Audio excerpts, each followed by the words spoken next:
नमस्कार, मैं हूं स्वास्तिका त्रिपाठी और आप देख रहे हैं बिंदास भारत। हाल ही में हुए हैं पहलगाम अटैक में आप क्या कहना चाहेंगे? मैडम देखिए, पहलगाम का जो अटैक हुआ है वो सही में कायराना हरकत करी है पाकिस्तान ने।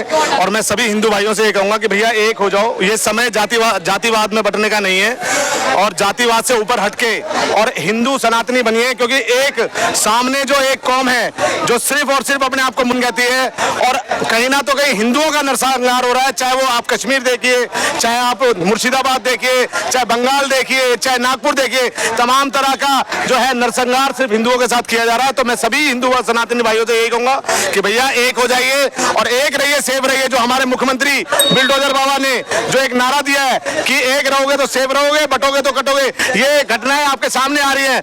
जो वहां पे पहलगाम में हिंदुओं को जाति पूछ के, धर्म पूछ के मारा है, जाति पूछ के नहीं मारा, धर्म पूछ के मारा है कि आप हिंदू हो। और जब यहाँ आपको कलमा पढ़ने आता है नहीं आता, जब वो कलमा नहीं पढ़ पाए, ये कलमा जिसने पढ़ा है उसकी पैंट उतरवाई गई। तो आप सोच सकते हैं कि ये जो एक विशेष जो आतंकवादी है जो इस भारत में कहीं ना तो कहीं जहर फैलाने का और आतंकवाद फैलाने का काम कर रहे हैं, इस पे रोक लगनी चाहिए। तो क्या आप जो बोल रहे हैं कि जाति पूछ के मारा गया है, वहीं पे बिहार इलेक्शन में अभी बीजेपी कह रही है कि जातिवाद जनगणना होगी, तो उस पर आप क्या कहना चाहेंगे? मैडम देखिए, ये बीजेपी ने किस स्टैंड से लिया गया, मैं तो इसके समर्थन में नहीं हूँ।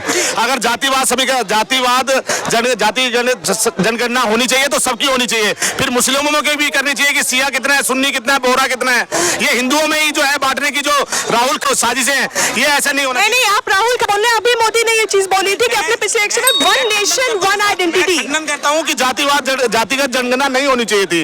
अगर जातिगत जनगणना होती है तो उसमें सभी के लिए होनी चाहिए कि सबकी जाति पूछनी चाहिए। ये नहीं है कि आप हिंदुओं की पूछो और एक में मुसलमान, ऐसा नहीं है। और अब मुझे जातिगत जनगणना से इस बात की खुशी है कि राहुल जो अपने आप को कभी गांधी बोलता है और कभी अब देश को पता चलेगा कि वो एक्चुअल में है किसकी या किसी पार्टी। तो अभी जो बीजेपी ने बोला वन नेशन वन आइडेंटिटी, आपने सुना ही होगा। तो इसके बाद ये बोलने के बाद भी अब बीजेपी बिहार में क्या इलेक्शन जीतने के लिए ये चीज कर रही है? आप देखो ना, आपने देखा नहीं है क्या यहाँ पे जो घुसपैठिए आ रखे थे, वन नेशन वन आइडेंटिटी सबके पास होना चाहिए, ये गलत तो नहीं है। आप एक बात बताओ, यहाँ की मुस्लिम महिलाएं जो कि शादी करती है पाकिस्तान में, क्या उनको यहाँ पे कोई मुसलमान नहीं मिला? और वहां से जो यहाँ पे शादी करने के बाद 5 लाख महिलाएं 25 लाख बच्चों को जन्म देती है और उसका खर्चा कौन उठा रही है? उन्होंने बीपीएल कार्ड बना रखा है, सब कुछ बना रखा है, फ्री का यहाँ पे राशन खा रहे हैं भारत सरकार के ऊपर। ये तो लायबिलिटी है, तो ये तो तुरंत ना आना चाहिए।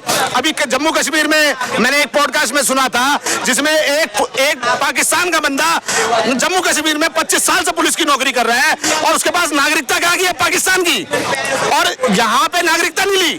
तो अब क्या चल रहा है मैडम, देश में मजाक थोड़ी ना चल रहा है। ये मोदी जी है, अब सही करेंगे, हमें भरोसा है। देखिए 10 साल, ये 70 साल का जो जहर इस देश में फैलाया गया है, इसको खत्म करने में समय लगेगा। ये मेरे ख्याल से आखिरी कार्यकाल है मोदी जी का। इसमें बहुत बड़े फैसले, यूसीसी, एनआरसी, तो आपने जो वन नेशन वन इलेक्शन वाला, वो तमाम तरह के मुद्दे इस बार करे जाएंगे, बड़े फैसले होंगे। आप एक तरफ कहते हैं कि आपको मोदी सरकार पे भरोसा है, आप एक तरफ ये भी कहते हैं कि आपने की जो डिसीजन लिया है मोदी सरकार ने गलत किया है। हाँ जी, तो नहीं देखिए, मेरा सिर्फ ये, अब वो सरकार 28 लोग में पहलगाम लोग की जो मौत हुई थी उससे जातिवाद जनगणना बड़ी है। नहीं, मैं फैसला सही था। मैं कहता रहा हूँ, मैं इस चीज का खंडन करता हूँ।